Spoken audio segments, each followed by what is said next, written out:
ஆயிரக்கணக்கான மக்களின் கதறலுடன் கண்ணீரில் நனையும் வடக்கு கிழக்கு. தரவை மாவீரர் துயிலுமில்லத்தில் போலீசாரின் கடும் அராஜகம், கதறியலும் உறவுகள். ரணில் எடுத்த அதிரடி முடிவு.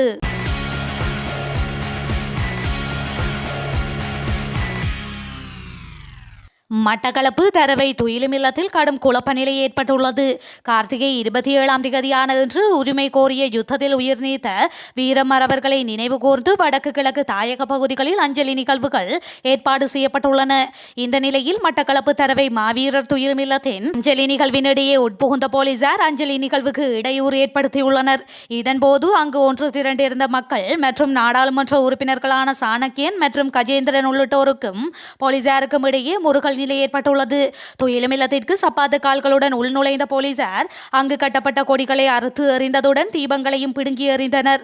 போலீசாரின் இந்த அராஜக செயற்பாட்டை எதிர்த்து மக்கள் கூக்குரலிட்ட போதும் நிகழ்வினை குழப்பும் நடவடிக்கை போலீசார் தீவிரமாக ஈடுபட்டதாக தெரிவிக்கப்படுகின்றது. எனினும் போலீசாரின் கடும் கெடுபிடிகளுக்கு மத்தியிலும் கதறி அழுத வண்ணம் தரவை மாவீரர் துயிலுமில்லத்தில் மாவீரர்களுக்கு அவர்களது உறவுகளால் அஞ்சலி செலுத்தப்பட்டது. தமிழர் தாயக பகுதிகளிலும் புலம்பெயர் தமிழர்கள் அதிகளவில் வாழும் சர்வதேச நாடுகளிலும் இன்று மாவீரர் தினம் அனுஷ்டிக்கப்படுகின்றது. யாழ்ப்பாண பல்கலைக்கழகத்தில் அமைந்துள்ள மாவீரர் நினைவு தூபியில் மாலை 6:05 மணியளவில் பல்கலைக்கழக மாணவர்களின் ஏற்பாட்டில் நினைவேந்தல் இடம்பெற்றுள்ளது. இதன்போது மாவீரர்கள் நினைவாக 2 நிமிடம் மௌன அஞ்சலி செலுத்தப்பட்டது.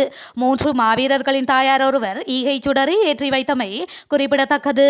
தமிழ் மக்களின் ஆன்மாவில் ஆள் பதிந்துவிட்ட தேசிய நினைவெழுச்சி மாவீரர் நாள் நிகழ்வுகள் ஆரம்பமாகி உள்ள நிலையில் தாயகத்தில் மாவீரர் நாள் நிகழ்வுகளை குழப்பும் வகையில் இறுதி நேரம் வரை ஸ்ரீலங்கா பாதுகாப்பு தரப்பின் அடாவடிகளும் ஒடுக்குமுறைகளும் இடம்பெற்ற போதிலும் அவ்வாறான இன்னல்களை எல்லாம் வழமை போலவே புறந்தள்ளி மக்கள் தமது தேசிய கடமையை நிறைவேற்றும் வகையில் துயிலுமில்ல வளாகங்களில் ஒன்று கூடினர். யாழ்ப்பாணம் நல்லூரில் தியாக தீபம் திலீபனின் நினைவிடத்திற்கு முன்பாக அமைக்கப்பட்டுள்ள மாவீரர் நினைவு மண்டபத்தில் மாவீரர் நாளான இன்றைய தினம் திங்கட்கிழமை உணர்வெழுச்சியுடன் மாவீரர்களுக்கு அஞ்சலி செலுத்தப்பட்டது.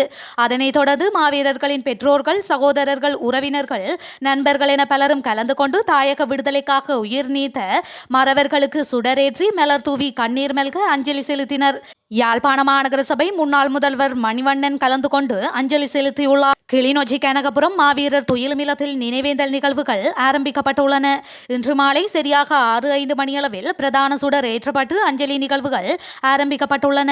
பெருந்திரளான மக்கள் இதில் கலந்து கொண்டு தமது மாவீரர்களாகி போன தமது உறவுகளை நினைந்து கண்ணீர் மெல்க அஞ்சலி செலுத்தி வருகின்றனர். தாயக கனவுடன் சாவினை தழுவிய சந்தன பேழைகளே என அனைவரும் ஒரே குரலாய் சங்கமித்து இன்னுயிரீந்த தமது உறவுகளை நினைவு கூறும் உணர்வு பூர்வமான தருணம் நிகழ்ச்சியை ஏற்படுத்துவதாய் அமைகின்றது. தமிழீழ விடுதலை போராட்டத்தில் ஈடுபட்டு தமது உயிரை போராட்ட களத்தில் தியாகம் செய்தவர்கள் நினைவாக இன்று தமிழர் வாழ் பகுதிகளில் மாவீரர் தினம் அனுஷ்டிக்கப்பட்டு வருகின்றது. இந்த நிலையில் தேராவில் விசுவமடு துயிலுமில்லத்திலும் மாவீரர்களுக்கான நினைவஞ்சலி நிகழ்வுகள் உணர்வெழுச்சியுடன் முன்னெடுக்கப்பட்டு வருகின்றது. அத்தோடு பெருந்திரளான மக்கள் கலந்து கொண்டுள்ள இந்த நிகழ்வில் கண்ணீர் மல்க மலர் தூவி சுடரேற்றி உணர்வுபூர்வமாக உயிரிழந்த வீரர்களுக்கு தமது அஞ்சலி செலுத்தி வருகின்றனர். வடக்கு கிழக்கில் பல பிரதேசங்களில் மாவீரர் துயிலுமில்லங்களில் அஞ்சலி நிகழ்வுகள் முன்னெடுக்கப்பட்டு வருகின்ற நிலையில் கஞ்சிக்குடியாறு மாவீரர் துயிலுமில்லத்திற்குள் அஞ்சலி செலுத்த வந்த நாடாளுமன்ற உறுப்பினர் கஜேந்திரகுமார் தலைமையிலான குழுவினர் மற்றும் மக்களை உள்நுழைய விடாமல் காவல்துறையினர் இடையூறு விளைவித்துள்ளனர். இதன்போது குறித்த இடத்தில் 100க்கும் மேற்பட்ட காவல்துறையினர் காவலில் இருப்பதாக தெரிவிக்கப்பட்டுள்ளது. இருந்தும் நிகழ்வுகளுக்கான ஏற்பாடுகள் மேற்கொண்டு வருகின்ற நிலையில் கஞ்சிக்குடியாறு மாவீரர் துயிலுமில்லத்திற்குள் பொதுமக்கள் செல்வதற்கு தடை விதிக்கப்பட்டுள்ளது. அத்தோடு அஞ்சலி செலுத்த வரும் மக்களின் அடையாள அட்டைகள் போன்றவற்றை சோதனை செய்துள்ளனர்.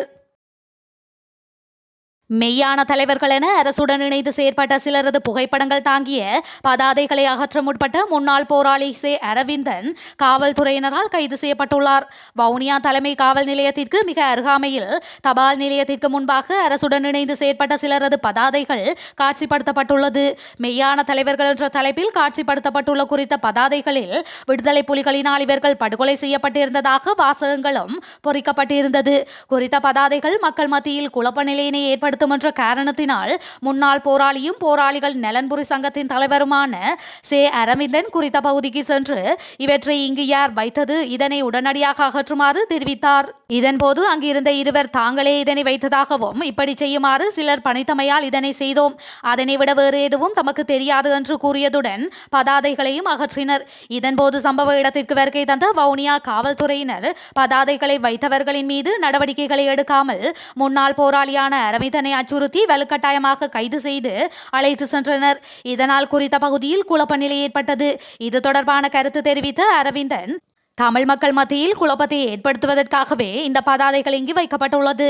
இதனை இராணுவமே ஒழுங்கமைத்துள்ளது. இந்த விடயத்தில் தலையிட வேண்டாம் என்று இராணுவ புலனாய்வு பிரிவின் மேயர் ஒருவர் தன்னை அச்சுறுத்தி சென்றதாகவும் தெரிவித்தார்.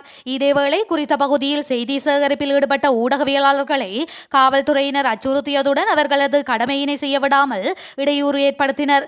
அத்துடன் குழப்ப நிலை முடிவுக்கு வந்ததும் குறித்த பகுதியில் போக்குவரத்து மற்றும் இராணுவ புலனாய்வாளர்கள் கடமையில் ஈடுபடுத்தப்பட்டதுடன் அவர்களின் பாதுகாப்புடன் அகற்றப்பட்ட பதாதைகள் மீண்டும் காட்சிப்படுத்தப்பட்டமை குறிப்பிடத்தக்கது. மாவீரர் நாளுக்கான எந்த ஒரு நினைவேந்தல்களும் ஸ்ரீலங்கா தலைநகர் கொழும்பில் ஏற்பாடு செய்யப்படவில்லை என காலிமுகத்திடல் ஆர்ப்பாட்டக்காரர்களால் ஆரம்பிக்கப்பட்ட மக்கள் பேரவை எனும் அமைப்பின் உறுப்பினர் ராஜ்குமார் ராஜீவ்காந்த் தெரிவித்துள்ளார். கடந்த காலங்களில் ஏற்பட்ட இடையூறுகள் காரணமாக இந்த நடவடிக்கை மேற்கொள்ளப்பட்டுள்ளதாக ஊடக செய்திகளுக்கு அவர் தெரிவித்துள்ளார். தமிழர் தாயகம் மட்டுமன்றி தமிழ் மக்கள் பரந்து வாழும் தேசமெங்கும் தேசிய நினைவெழுச்சி நாளான மாவீரர் நாளை கடைபிடித்து வருகின்றனர். வடக்கு கிழக்கில் காவல்துறையினர் மாவீரர் நாளுக்கு தடை கோரிய மனுக்கள் நீதிமன்றங்களினால் நிராகரிக்கப்பட்டுள்ளன. இறந்தவர்களை நினைவு கூறுவதை எவராலும் தடை செய்ய முடியாது என்ற அடிப்படையில் நீதிமன்றங்கள் மாவீரர் நாளுக்கு அனுமதி வழங்கியுள்ளமை குறிப்பிடத்தக்கது. விளையாட்டு அமைச்சு, இளைஞர் விவகார அமைச்சு மற்றும் நீர்ப்பாசன அமைச்சு ஆகியவற்றிலிருந்து அமைச்சர் ரொசான் ரணசிங்க பதவி நீக்கம் செய்யப்பட்டுள்ளார். பதவி நீக்கத்துக்கான கடிதம் அதிபர் செயலகத்தினால் அமைச்சருக்கு அனுப்பி வைக்கப்பட்டுள்ளதாக தெரிவிக்கப்படுகின்றது. விளையாட்டுத்துறை அமைச்சு உள்ளிட்ட சகல அமைச்சு பதவிகளிலிருந்தும் அவர் நீக்கப்பட்டுள்ளதாக அதிபர் செயலகம் தெரிவித்துள்ளது. தன்னை பதவி நீக்கியதாக அதிபர் ரணில் விக்ரமசிங்க கடிதம் அனுப்பியுள்ளமையை அமைச்சர் ரொசான் ரணசிங்க உறுதிப்படுத்தியுள்ளார். தனது உயிருக்கு ஆபத்து ஏற்படும் பட்சத்தில் அதற்கு அதிபர் ரணில் விக்ரமசிங்க மற்றும் சாகல ரத்னநாயக்க ஆகியோர் பொறுப்பு கூற வேண்டும் என அமைச்சர் கருத்து வெளியிட்டு சில மணித்தியாலங்களிலேயே இந்த முடிவு எடுக்கப்பட்டுள்ளமை குறிப்பிடத்தக்கது. இலங்கையிலிருந்து மலேசியா ஊடாக பிற நாடுகளுக்கு சிறுவர்கள் கடத்தப்படுவதாக தெரிய வந்துள்ளதை அடுத்து குடிவரவு திணைக்களம் மற்றும் சிறுவர் பாதுகாப்பு அதிகார சபையினர் அவசர விசாரணைகளை ஆரம்பித்துள்ளதாக தெரிவிக்கப்பட்டுள்ளது. குறித்த சம்பவங்கள் தொடர்பான அச்சுறுத்தல்கள் இன்று காலை நிறுவனத்திற்கு வழங்கப்பட்டதாக சிறுவர்கள் மற்றும் மகளிர் விவகார ராஜாங்க அமைச்சர் கீதா குமாரசிங்க நாடாளுமன்றத்தில் தெரிவித்துள்ளார். மேலும் விசாரணைகளில் இந்த நாட்டில் இருந்து மலேசியா ஊடாக வெளிநாடுகளுக்கு சிறுவர்களை கடத்தியதில் இடைத்தரகர்கள் மற்றும் கடத்தப்பட்ட சிறுவர்களின் பெற்றோர்களுக்கு 75 லட்சம் ரூபாய் வழங்கப்பட்டுள்ளதாகவும் தெரிய வந்துள்ளது.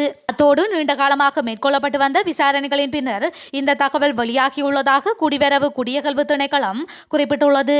இந்த நிலையில் வெளிநாடுகளுக்கு கடத்தப்பட்ட சிறுவர்களின் எண்ணிக்கை மொத்தம் 13 என்றும் கண்டறியப்பட்டுள்ளது.